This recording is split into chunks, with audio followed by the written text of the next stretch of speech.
Oh, sorry, I didn't see you there. Let me introduce myself. I'm bad Brando G, the baddest kid in Kossuth, Mississippi. And you may know me as the killer from Kossuth, the psychotic one, Brandon Grimes. But before the psychotic one, the contacts, the hair, pulling out the nail paint, I went by regular Brandon Grimes.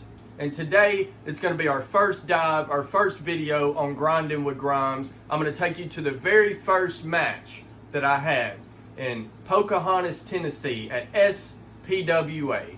Hope you guys like it.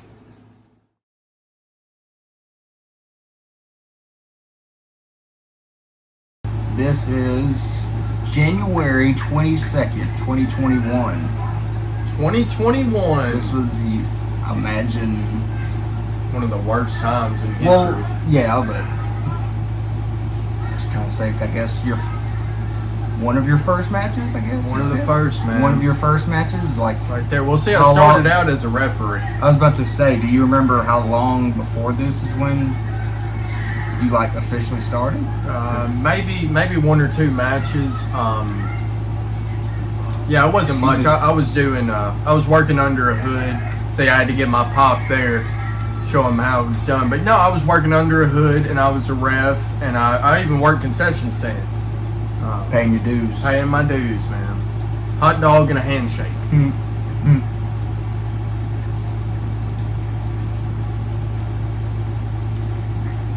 And Kim, she goes by Ecstasy, sweet lady, too.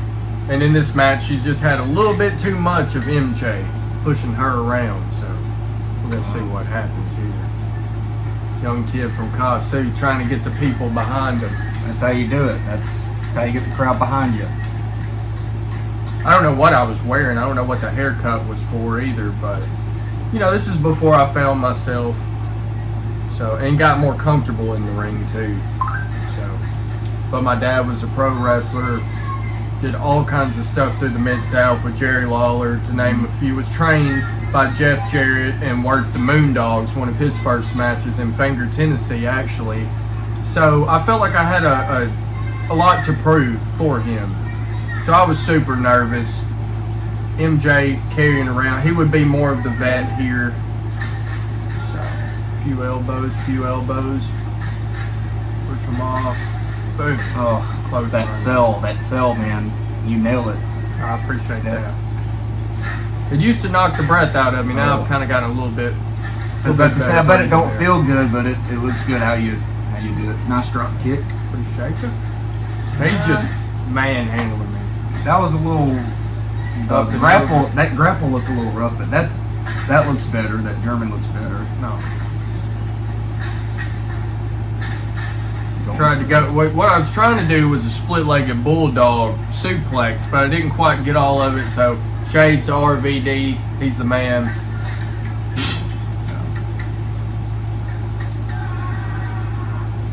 Headlock. Well, no, you're locking it in. You're making them believe that, yeah, that's great work. Suplex. Backdrop. Woo. Going up to the top. Cross body. Oh, caught. That didn't pan out too well, did it?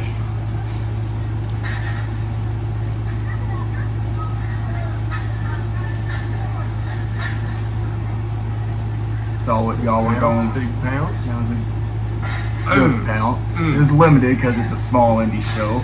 Nice cutter, nice code breaker. Code breaker. Kick up. So I referenced That's how you. Chris Jericho and Shawn Michaels. So fast count on that one because she'd been messed with, but still SPWA Intercontinental Champion.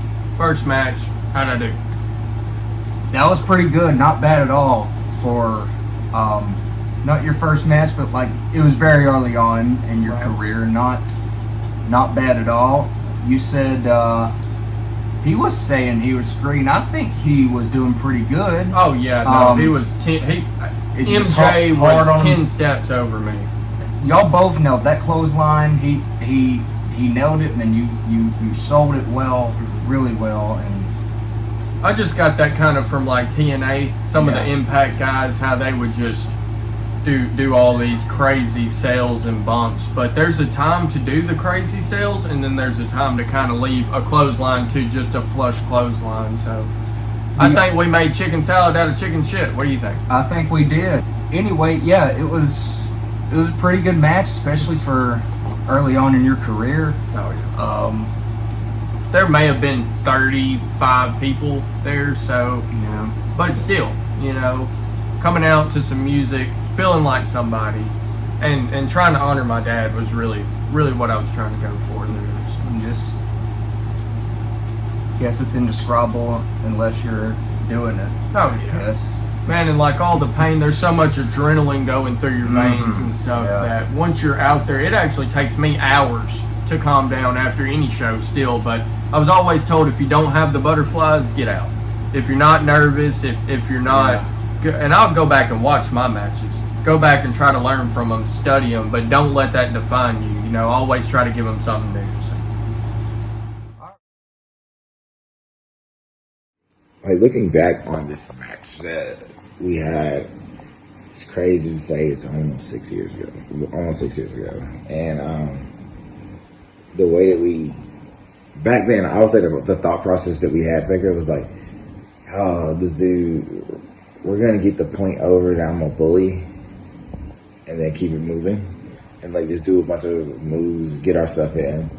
I feel like now that we are years into this business, it feels like a lot different. I feel like we would have did this match so much differently and probably had a lot more of a psychological way of doing this instead of just going out there. But that's just a quick a thought of what I think of when I watched this match back. But it was great. We were young. We were too green to be in this ring together that day. But I will say we've both come a long way, and to see that this was really the start of both of our careers, and it's crazy to think about. All right, well, that's been it for this episode of Grinding with Grimes. If you see him out anywhere in your area wrestling, go check him out. No, don't listen to him. Go check me out. I guess if you haven't, this is your first time. Main man Tyler Phelps, hit him up, dude. Check him out too. Wrestling around the Mid-South, and maybe someday you'll see him on the big screen. Fingers crossed, guys. See y'all.